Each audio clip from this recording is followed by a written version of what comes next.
do you sound so sarcastic when you say that? So yeah, Virtus.pro, a lot of early base damage coming up from the Timbersaw. Enchantress focusing on the lanes. TB, if he does not have a good lane, can always go back to the jungle.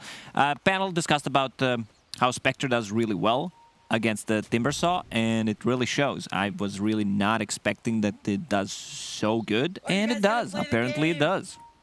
And you were actually calling for a lifestealer this game for VP, but they ended up going for the Terrorblade instead. What are your thoughts on...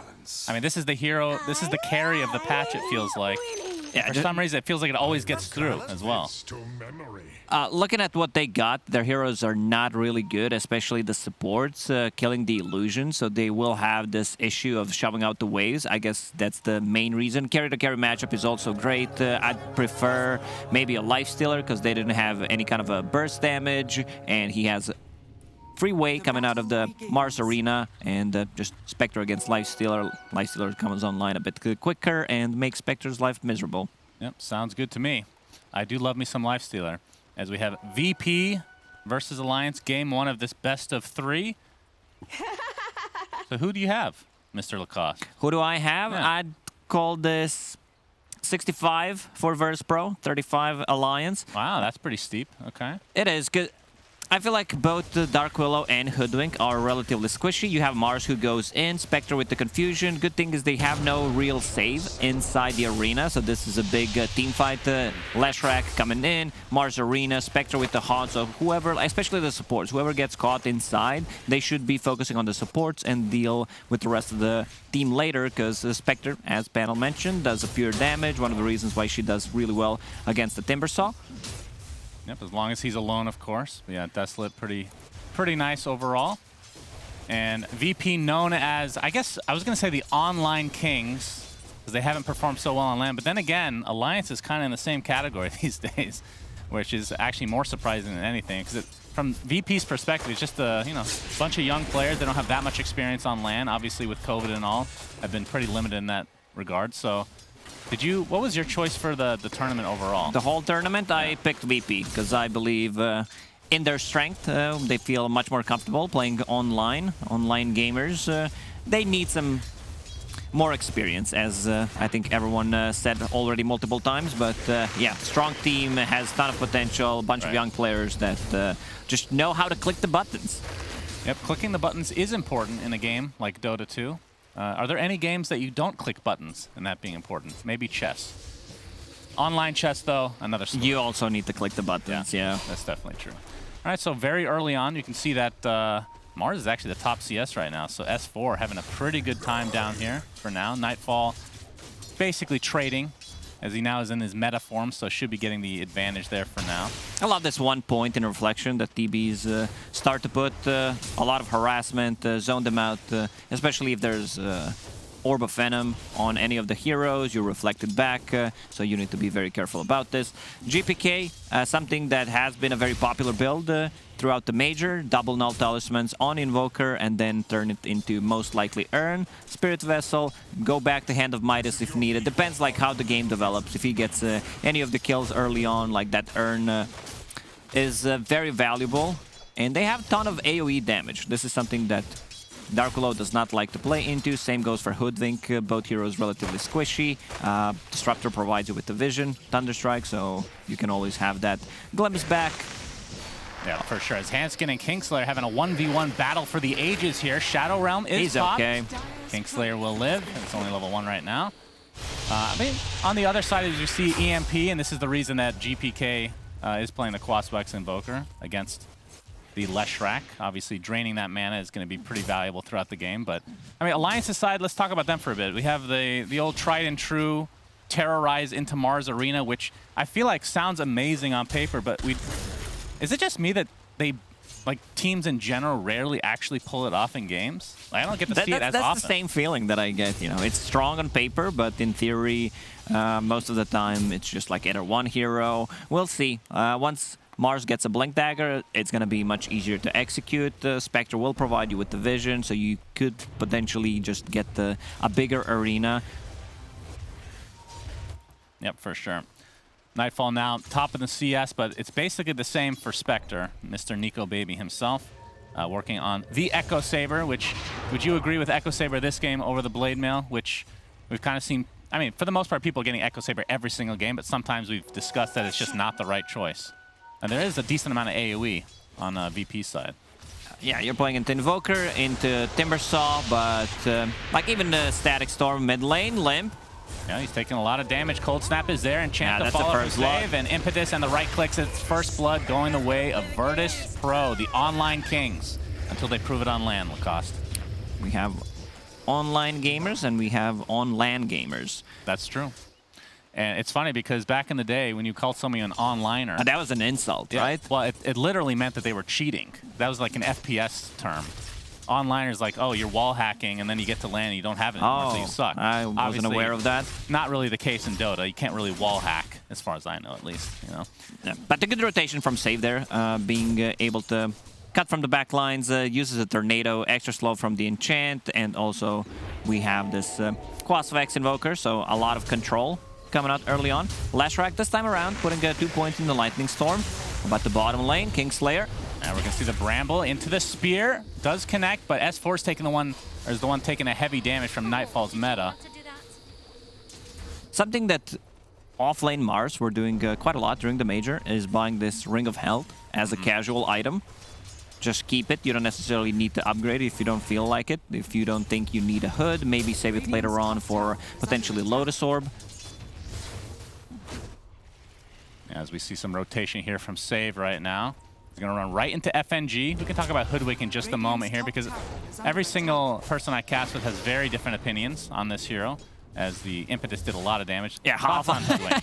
half HP taken there It's by level one 2. Impetus. It's level 2. It's fine. I don't think Hoodwink will be able to get too much done in this game, especially in the laning stage. You don't actually do any kind of damage to the Timbersaw. As we see Thunderstrike. Nice blocks from Nightfall into S4. Tries to get a rebuke off. Looks like it'll save him.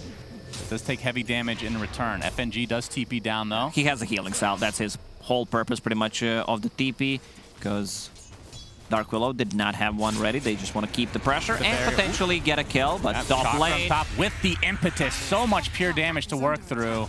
And this is also kill for VP. A catapult wave, so they will deal a lot of tower damage. I love the pairing Enchantress with the Timber, so if it's a good lane for Timber, if they can't kill him, and they can't, Spectre plus Hoodwink, they actually deal no damage whatsoever early on. Enchantress can be in the jungle, the reason why we see Save going to the mid lane. Rotation from Invoker. And we see more rotation here. As S4 is just getting demolished inside that kinetic field. Good rotation from VP, ends up netting them the offlaner. And might be able to get more. Hanskin getting chased by GPK, but he doesn't have any skills online right now, so we'll just maneuver himself back to that mid lane, which, I mean, this is really early on, but a 2K net worth lead for VP already. Yeah, you can't play around the Timbersaw, 4 points in reactive armor, you just don't have enough damage to kill him. To go back to the Hoodwink, I feel this hero gained some popularity for a reason, feels relatively strong. Right, but before you go on, were you a hater first? No, like when I first started playing Hero, I didn't think it's good. And then when I played like 20, 30 games, I felt the hero has potential. Yeah, we're going to see the spear into the tree. Thunder. Nightfall. He actually does pick up Sunder, and that might turn this around. Nico Baby already popped his haunt, so he's down here. And DM, oh, the nice Hoodwink stun coming out. The bushwhack, very successful. Is Nico Baby getting chased even more? DM with the chakram, slowing him down, and it's a double kill for him. Oh, that's a disaster for Alliance. The first usage of the Haunt, they don't get any kills. They also lose the carry, and Terrorblade survives. I also believe... No, he didn't. The DM actually got a double kill there, and now Terrorblade can go back into the jungle, keep farming. He already took the tower, rotates to the bottom lane. This Timbersaw is going to be a huge issue. Yeah. He's itemization, going into Hood, so no real damage coming out from the Lashrak or Mars. Meanwhile, on the mid lane, starting to put some pressure on a mid tower. Earn already done on Invoker. This is against the Lesh lineup as well, where typically you're the one that's going to be losing your towers relatively early, but we can see VP definitely not suffering from that at all. And when Invoker made a rotation, they have a glyph available with the catapult wave. So Lashrak used the edict, they instantly glyph, and they rotate one of the heroes. So VP having a great understanding what needs to be done in this game and where the real threat comes from. Yeah, off to an amazing start here. This is very close to getting out of control. in VP's favor as Nico Baby, there's a stack here. Save takes one of the creeps with him, and with DM, they should be able to just clean this up easily. They even use Tornado. They have 2 Tornadoes. They actually have Tornadoes. With 2 Tornadoes. yeah. Wow. You can make a sequel of a movie called that. That's or Tornadoes. Uno, dos. Oh, yeah, it's the there Spanish you version. go. Yeah, I like that. Very nice. You'd be good at coming up with titles for TV shows and movies, I think. You ever see Sharknado? I did a classic. One of my favorite ones. Has probably 2.4 out of 10 on IMDb. Yeah. It has like 7 or 8 movies. I'm not surprised. Somehow people like these type of movies. But so Alliance's stacks in the regular jungle get taken out, but this will give them a little bit of golden XP. Of course, they are sharing with 4 people, so this just shows the desperation on Alliance's side. And I mean, from their perspective, what do you need to do? Leshrac needs to find an opening to get some towers, I would assume, to open this map up a bit. Yeah, I want to see next rotation to the bottom tower, be able to kill it. Right now, they have no vision whatsoever there, and the one ward is scouting things out, so any kind of TP rotation that is not a smoke rotation will be scouted out. The glimpse level 2 should be enough. Into the kinetic field. GPK, he comes in on top of a Bramble, gets done with the Cursed Crown, but it's not going to matter. So much damage from the EMP, and another death for Nico Baby. This is not what you want to see if you're an Alliance fan. Definitely not. And also both supports for Alliance, level 4 and level 5. You need ultis. You need ultis finally. We see Dark Willow hitting level 6 after using the Tome, I believe, because she was level 4. And now at least you have some damage coming up from the Bedlam. You have a way of protecting the teammates or execute Arena of Blood combo. Is that what they call it? There's no blood, though. It's just Arena, and it's a nightmare, essentially. It is. Arena of Blood is the official name of the spell. No, I meant we need to call that combo something. Oh, yeah. The Arena of Terrorize, or something like that. Okay, Shadow Realm inside the Kinetic Field Static Storm combo. He's ticking down really low with the Spirit Vessel applied as well, and just to make sure he dies, the Glimpse. So 7-0 VP. I love this new build on Invoker. Double Null, as we mentioned, going into Spirit Vessel to have that extra damage. No one is tanky enough to survive through the Spirit Vessel charges, and going back to Hand of Midas, so you scale, possibly gets either Boots of Travel or straight into Aghanim Scepter. You don't have that many stuns. They actually don't have any stuns, but yeah, still, Cataclysm is always going to be a big threat. You need to move around the map. Maybe Kinetic Field could potentially hold them in place for it. Yeah, it's kind of cool because I feel like this is a newer thing that we've been seeing, especially at the Animajor, where... Oh, yeah. I've been seeing a lot of different builds in the Season 2. Like Hand of Midas Rush into Witchblade, into Boots of Travel. Sounds not greedy. a fan, yeah. Sounds horrible.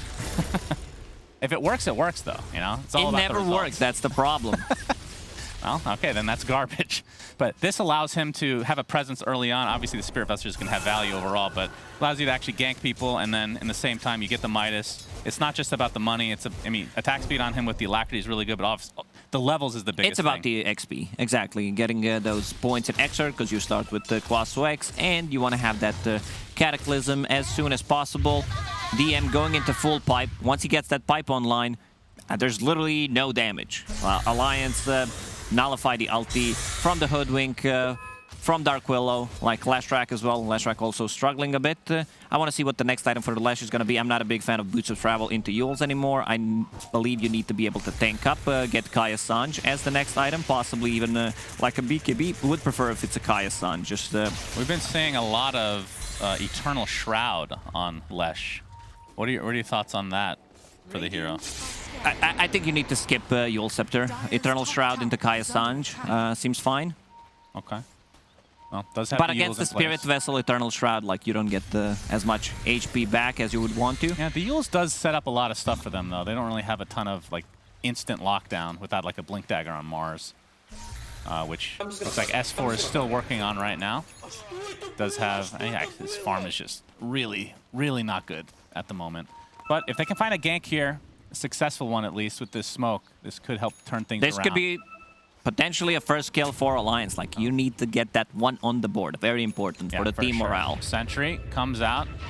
They're going to get this Edict on the tower for now, but here comes the turnaround from VP. Static Storm into the kinetic field. The Yules is going to keep him alive a little bit longer, but not long enough. Nightfall in that... Oh, he actually is going to live for now on the Leshrac as S4 drops inside his Margarina, but no. The GPK, he snipes him, and they instantly tip him. That stun strike gets him.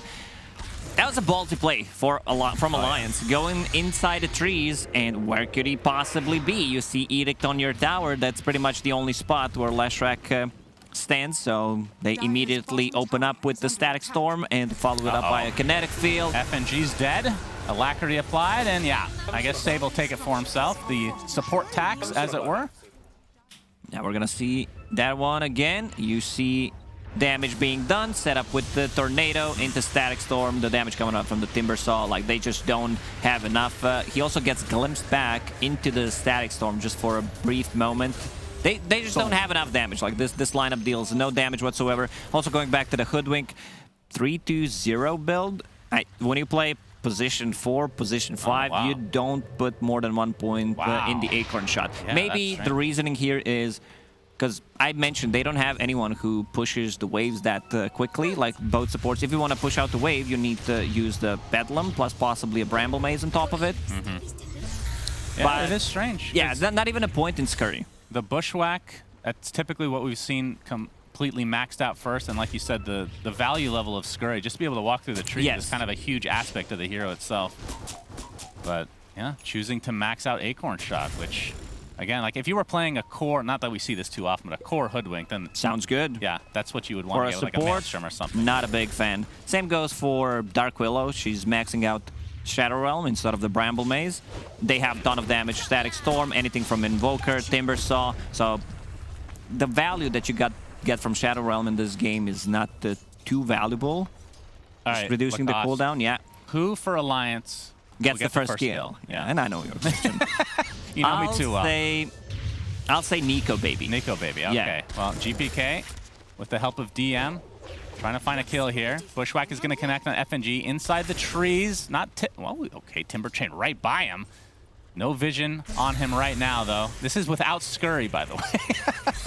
Apparently actually, you don't need it if you know all the spots where to hide. I guess so. And somehow Alliance actually avoids death there, but they don't avoid this deficit that they're at right now. 7,000 net worth at 16 minutes. Mine is finally picked up now, like we talked about before on the Invoker. So I feel like things are just going to snowball out of control now in VP's favor. I mean, once this Blink Dagger comes online for S4, that is kind of the go time. He is a couple hundred away as they do get the Tier 1 tower finally. But this will provide them some initiation, and I mean, it's not the true Wombo combo, but if they get the Terrorize, that could have pretty big implications on the fight. It could, yeah. They need to be able to initiate. Blink Dagger is done, no TP for him. So let's see if they defend this Tier 2 tower. DM already cutting down all the trees, so they know that Hoodwink is not there. Finally, Hoodwink has a point in Scurry. Okay, okay. But the Tier 2 tower will still fall. And maybe don't take Scurry against Timber Saw. He just cuts down all your trees anyway, right? Maybe that's the thought process. It's not a good Hoodwink game to start with. You have Leshrac, who can cut down the tree with the Split Earth on top of it. You have Timber Saw as well. So not too much value from it. Limp buys Boots of Travel in the end. Yule Scepter, Boots of Travel. Problem is, TB melts you. You get close to him. If you're not tanky enough, you have 1,200 HP. We've seen yesterday. Carl, his Leshrac, not even putting any points in the Lightning, just being able to take the stats, tank up. I like that quite a lot more. Yeah, Lightning Storm has always been this very awkward spell on the hero. Remember back in the day? You're a hater. Like, every single time we talk in our green room about Leshrac, you're like, Lightning Storm is bad. I've literally never said that in my life. I heard you saying it like 4 times in the last 3 days. What do you mean? It's just the wording was different. You're pulling a Jenkins right now, just creating a false narrative. You've been hanging around with that degenerate for a little bit too long, I think. It's FNG in the trees again here, as there is a sentry spotting GPK, but he's going to be just fine. I mean, from VP's side, it feels like they're not really in a rush. They know that they're out farming Alliance. Maybe they don't know by the amount. But if they look at the scoreboard, they see that Alliance has 0 kills per minute, helps. so that helps quite a lot. They can go inside the pit. Roshan is available, so is Meta. And we see TB also getting points in Attribute instead of putting more points in Reflection, which I really like. Oh, we're going to see Nightfall pop the Metamorphosis, and S4 is just destroyed. Yeah, they're close to Rosh, so they will go inside the pit. Take the Roshan. TB extremely strong. SNY done, plus a BKB. He wants to be able to get outside of the arena, not to... Like, there is no real physical damage coming out yet. Edict, you don't care too much about it. You have, what, 24 armor at the moment, and the damage coming out from Spectre is relatively low at the moment. So inside the pit, tank it up. DM getting some stacks. Full hood. I don't think he even used the pipe, sorry, at all. Oh, Hanskin trying to take over the outpost again, but he's going to get spotted out inside the Shadow Realm now, but stuck inside the kinetic field. Not even needing the Sunstrike. The impetus is enough. In the meanwhile, Nightfall basically solos Roche. So, yeah, this is a big yikes for Alliance for sure. I mean, from their perspective, like, what's the next step? Non-Mimi next step. Non-Mimi, Spectre has a Diffusal Blade coming, so that's gonna be some damage, especially on the supports.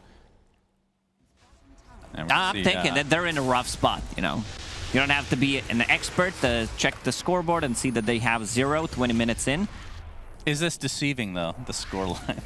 Not in this game. I've seen the games where a team has no kills whatsoever, but in terms of what they're doing and how their lineup can scale, I wouldn't be too worried. Do you think it was a draft issue? Yeah, like panel discussed about the Dark Willow and the Hoodwink pretty much doing the same thing. Last Rack, he gets shut down. Good early rotations from the Virtus.pro. They know where the damage is going to come from. Then back to the bottom lane. Mars gets killed. Spectre needs time. First rotation also from Spectre, not very effective. She dies instead of getting a kill. Yeah, FNG just trying to split push as best he can. Hanskin on the mid lane. Level 4 Acorn shot definitely does a good job. Yep, Hanskin dead again. I mean, at this point, it just feels like Alliance is just hanging around the trees, just trying to be annoying, trying to delay the game for Spectre to come online, which, I mean, I'm not sure at what stage the Spectre will be feared from VP's perspective, but still quite a ways away. I mean, the top 3 net worths in the game are all on VP right now. Their late game is not even stronger than Virtus.pro. You have Terrorblade, you have Invoker, who's going BKB next. Oh, they find him. Limp, Static Storm, Kinetic Field, gets the Yules off, but you have to think it's only an inevitable death here for Limp. And Deafening Blast, and still 0 kills for Alliance. 14-0, and now Tier 2 tower will likely fall as Nico Baby finds himself in the arms of DM. On the other side, Nightfall trying to maneuver himself around this Bramble. Looks like Nico will get out, but the Tier 2 tower likely is going to fall here. They're so far ahead, they can play aggressively on 2 different sides of the map, and another Tier 2 tower about to fall. Nightfall gets the last hit. Meta is available, so let's see. They're going to go for the high ground. Alacrity Meta. That's a lot of damage. Holy jeez. And Nightfall, of course, with that Aegis still for 2.5 minutes, has the full charged BKB and the SNY for the extra status resist. Okay, here we go. S4 with the arena, gets the spear up, but Nightfall with the BKB. He just walks casually right out, gets the Sunder, as well as S4 is just dying in the midst of his Mars arena. And there's the first kill of the game. There we have it. Hanskin gets it, so you were incorrect, Lacoste. Good effort, though, my friend. Yeah, put your Hanskin in the air for this big kill that they just got. Still, tower is alive. Nightfall does not have Sunder available. That is true. He still has Aegis, though, of course, as Meta's running out shortly. First Crown. All right. I think Alliance has actually defended here, at least for now. Able to dodge that tornado, but still a very large lead for VP. And again, like, there's no rush. Like you said, they outscale them. And next meta Aegis is up for a minute and a half. They're also controlling both of the outposts, so Alliance is not getting any XP from that. We're gonna see that one more time. Oh, Hoodwink. Here we go. No, this is the Shadow Realm kill, I believe, right? Look at this. From downtown, is it the Shadow Realm? Oh, boom! That was the only kill of the game for Alliance so far. Speaking of kills, S4 will be taking a tumble in the bot lane. Yeah, it feels Like from a Mars, when your team, like when you lose every lane, it just feels so bad for Mars because you jump in, you're trying to set things up, but you just don't have enough farm to do anything. And there's not enough levels on your team to actually get kills at this stage.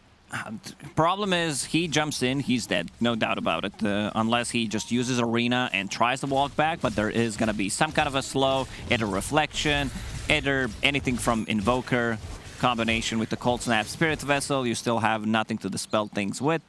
Working towards the BKB, still a long way ahead of him. Spectre's farming nicely, so considering rest of the team, what we're watching. Yeah, exactly. Like Spectre is having decent amount of farm, Diffusal Blade done, plus Echo Saber, so damage will be there.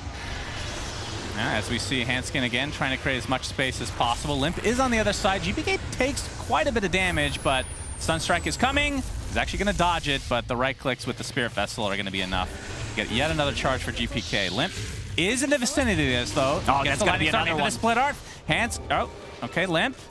Another Lightning Storm to go. All right, Lightning Storm's a great spell, Lacoste. As we're going to see the Rebuke miss, but break applied to Enchantress for now. Gets the heal off. There is the Arena with the Spear. But on the other side is Nightfall. Gets the Reflection off S4, attempting to TP out. But that damage from the Impetus is yet again going to be enough. FNG. All right, they have some high ground wards here. The Tinker wards, as it were. Looks to be safe. This is something that I noticed Jin Q does quite a lot whenever he plays Hoodwink. Just puts the anti-Tinker ward save. We'll find him, Courier. One more vision. Impetus. Oh! Wait, what? GPK managed to snipe him. Easy clap. He gets tip. Oh, man. Yeah, even FNG, nice. You know, respect him. He knows exactly where he's going to TP, double-click straight into the Alliance Fountain. Finds him in the end. So, yeah, GPK was thinking about getting a BKB. Doesn't feel like he needs it at the moment. Gets the Aghanim Scepter, has Boots of Travel queued up to be able to outpush the wave and possibly set things up. The reason why I'm not a big fan of Leshrac Boots of Travel, especially in a losing game, you get Yule Scepter and Boots of Travel. Yeah, you have move speed, but you most of the time stay for that one extra wave and they punish you because you want to get the value out of the item. It actually goes for the Lightning Storm damage talent as well. That's kind of cool to see. Oh, the Tornado just barely clips him. Cataclysm? It's a Cataclysm, actually. The Yule's going to keep him safe for now, but no. Not so much, actually. He takes a meatball to the face. And yeah, this is a beyond shellacking right now. Beyond shellacking? Is that... Well, I haven't... We have to wait till the end of the game to get the official rating. This might have a mustache on it. I'll just say that right now. Okay. Gaben's watching. 20-2. The game at the Major that I cast that was the top hat Gaben shellacking was 3 kills overall. Or I even forget what team it was at this point, but see if they can break that at least. As we see Timbersaw's working towards a shard, so that just gives them extra push potential. What a cute little play.